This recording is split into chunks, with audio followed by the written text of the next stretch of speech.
Okay,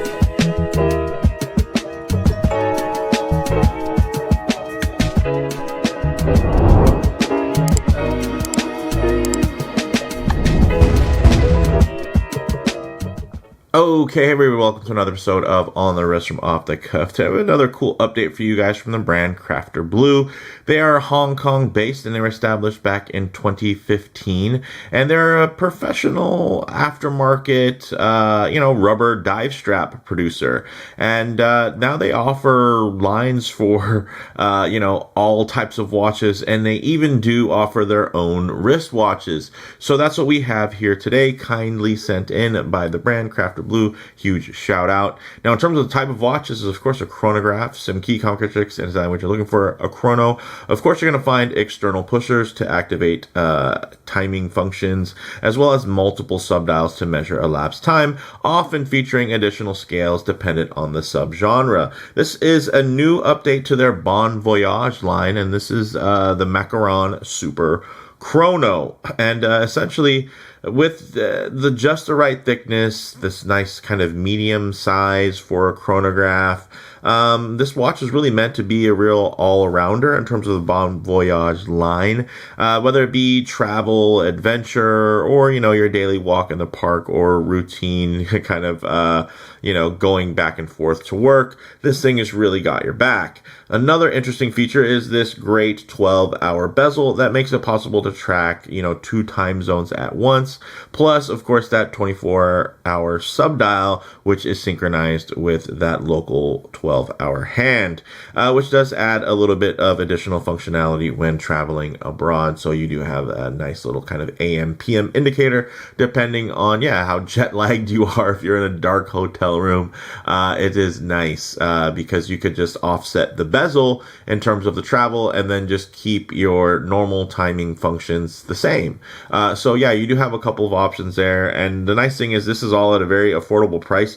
These go for $299 direct, and that's full price. They're currently on sale for $255, which is pretty outstanding. So with that said, let's go ahead, zoom the camera out, get this piece in hand, and take a closer look. Okay, guys, so as you can see, very cool layout here, just like the previous one, but now with a revamped look. And of course, I did decide to keep that chrono seconds running. And you know what? One of the best parts is look at that snap back. So very, very cool.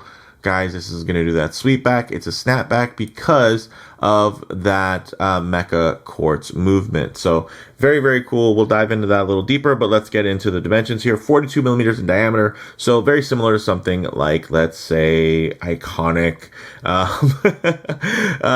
a Speedmaster, right? Especially with these lyre lugs. I think it definitely has a similar aesthetic without looking anything like an homage, which I think is really cool. So 42 millimeters in diameter, 13.6 millimeters thick, which is actually quite thin when you think about the world of chronographs. Of course, this is a quartz chronograph, so it is going to give you a thinner profile, which is nice. You always want to take advantage of that. It does have a 51 millimeter lug to lug, so a little bit on the longer side, but you can see that it does have a nice curvature in terms of that case profile, that mid case. Now, this is going to be brushed and polished 316L stainless steel, and it definitely does the job. The sapphire crystal here, guys, let's take a look at it. Double domed, check it out. So really nice, very readable. Of course, if it was single dome, then you would have a lot more distortion, but having a double dome means that there's a dome on the outside as well as the underside of the crystal, so it's going to be visually much more clear. Now, getting into the crown, it's actually a screw down crown, which is really cool, and which means that the water resistance here of 100 meters is going to be a confidence inspiring 100 meters of water resistance, which is great.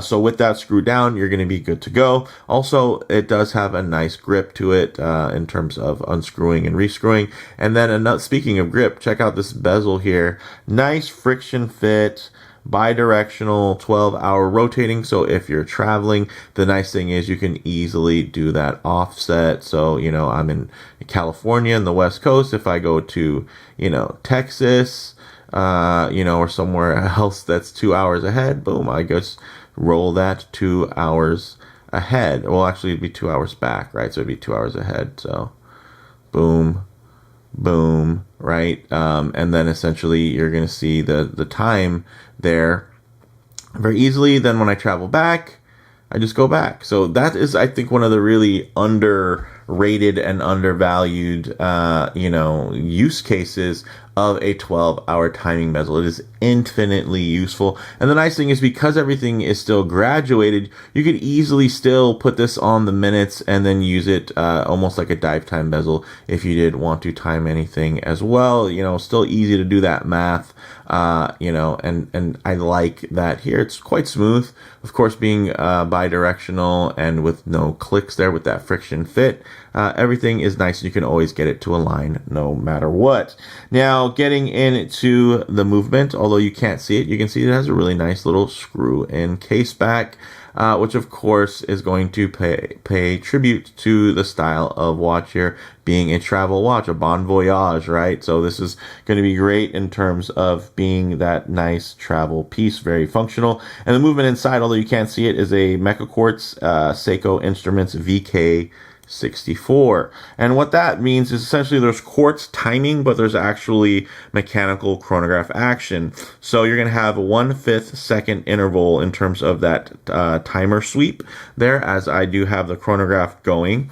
And it has a multi-headed lever that disengages to snap back to instant zero versus sweeping back to zero like you might find on other quartz chronographs. So the chrono mechanism actually consists of over 20 individual parts, similar to a traditional mechanical chronograph gear train. So that's great. So these aren't just buttons, right, that are pressing something that is sending an electric signal. These are mechanical pushers, which means they're going to feel and snap just a lot nicer, because again, they're not buttons. Those are actual chronograph pushers that are controlling that mechanical gear train. So I think that's cool, and it's always been a fun part of these types of movements. The one drawback is, of course, it's a quartz movement, which means you're going to have to be swapping out the batteries, and the more you play with this movement and you get the sweeping hand going. Here you can see they foregoed the running seconds hand at the 6 o'clock. There's no sub-dial there, so that will save you on some battery, but typically these last for around 2 years and before you swap them. So if you wear this pretty constantly and you're not playing with it too much, you can get 2+ years out of it, but you wouldn't expect too much more than that. So swapping out batteries isn't for everyone, but it's also something that's super cheap in terms of going to a mall kiosk and having them swap out for you if you feel uncomfortable. I have swapped out multiple batteries for these movements in various watches in the past, and I will say that it's not a big deal. You can find the batteries easily on Amazon.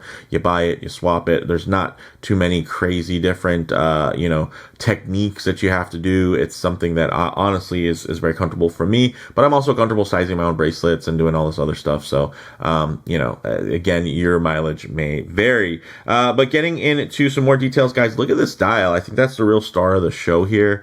You do have a very nice textured blue dial. You have the date at 6 o'clock.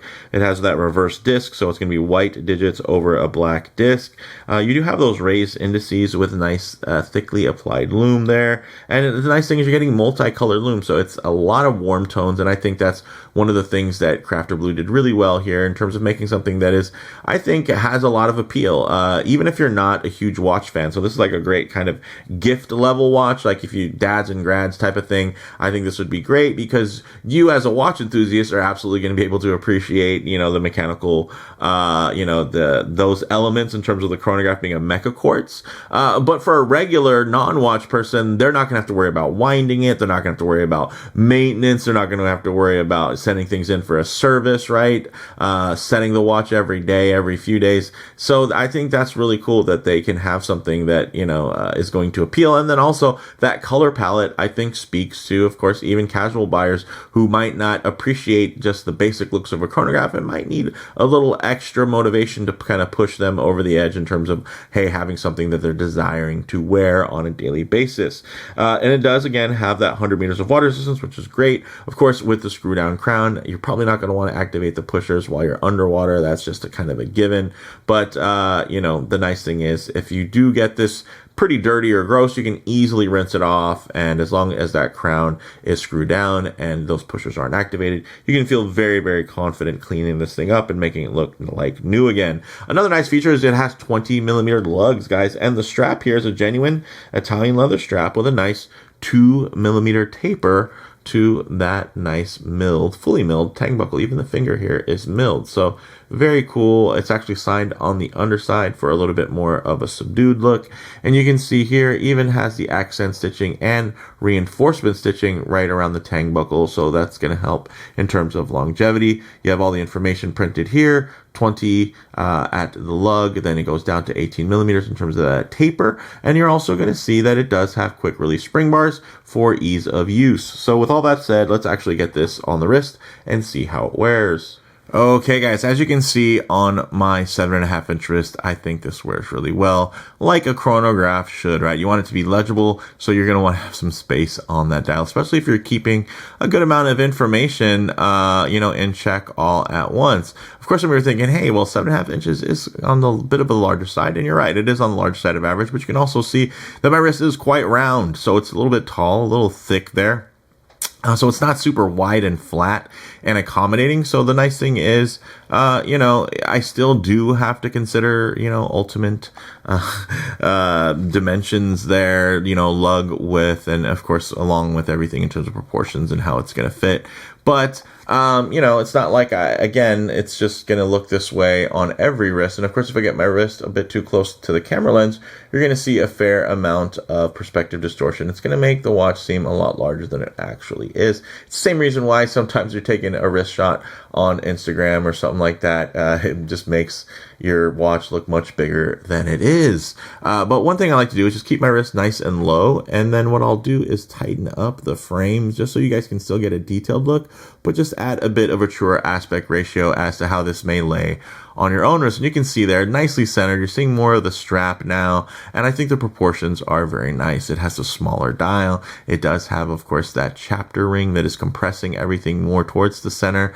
And then you do have quite a thick bezel that is offset, right? It actually has a contrast with that steel versus making the dial feel larger. So I think this is going to wear really nice on a whole bunch of different wrists. And a big part of that, again, is that, it's a chronograph. It's a diving style chronograph. So, I mean, those are larger watches. Like, this isn't necessarily meant to be a mid-sized, dress watch. This is not meant to be that. This is meant to be a bold, sporty watch that, you can keep time with, whether you're offsetting for travel or just using it for some good old timing functions while you're cooking, you're waiting to pick up the kids in the line, whatever it may be. There's a lot of different options there for timing, and this is going to absolutely be able to fulfill any of that. So with that said, let's do this.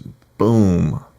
Boom. That's just satisfying. So with that said, now we'll go ahead, zoom the camera out, get this off the wrist, set up for some lume shots, the light transition, and closing thoughts. Okay, let's go ahead and hit the lights here. All right, as you guys can see, although, again, this isn't a traditional dive watch, it does have some diver aesthetics. And the nice thing is you can see that the lume is applied very, very well. But one thing I always like to work in, of course, is going to be a bit of a low light transition, because I was going to be out in the middle of a field enjoying direct sunlight. A lot of times you're going to find yourself coming in and out of buildings, walking underneath overhangs, or just hanging out underneath the shade of a tree. So it's nice to see what these colors, textures, and finishes render like in less than optimal lighting. And as you guys can see here, the color play and the color blocking is really outstanding. You have the flatter, more pastel-like subdials that are going to render quite flat and quite viewable and legible at really any angle and varying amounts of light. And then you have the dial where you're actually going to play off of that granular texture to where even if you're trying to wash this thing out, like you get to this angle, and because of that granular texture, you're still going to maintain a good amount of, clarity and legibility because of the contrast that's there. And then you get in super high contrast once you just get the light off the dial and you're just playing off the color variation. Check that out. So even when it's washed, like that's washed out and it's super legible, and then here, not washed out, still very legible, and then you get into some darkness here, and yeah, check that out. Let me give it a little supercharge there, and again, this isn't a dive watch, but I do appreciate the fact that, yeah, those raised 3D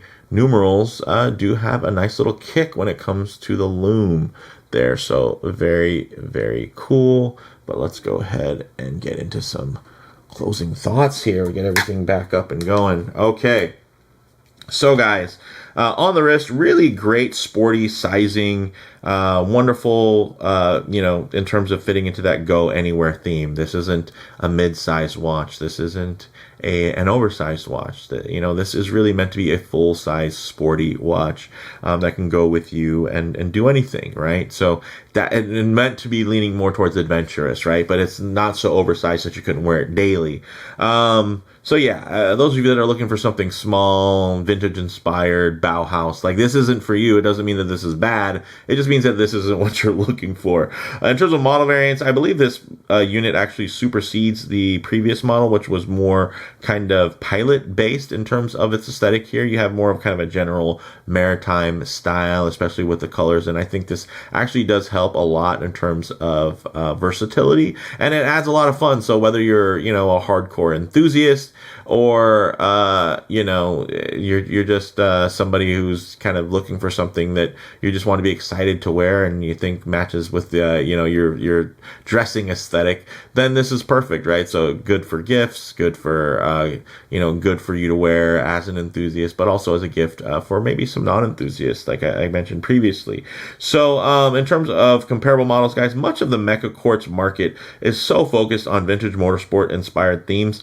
It's really nice to see this kind of dip into that more sports traveler space, and I think that is a very underappreciated space. Of course, most people, when they think travelers watches, they go to GMTs, they think spending big money, they think losing a little bit of general accuracy, right, or paying more money for things like chronometer specs and tighter tolerances. Here you're going to have great quartz timing, but again, you're going to have the benefits of that mechanical gear train in terms of that fidgetable factor and that just, that tactile engagement when you're clicking on real pushers. So, I think there's a lot to enjoy there. So for me, guys, bottom line, this is just a really capable, fun piece for well under $300 at that, currently sale price for $255.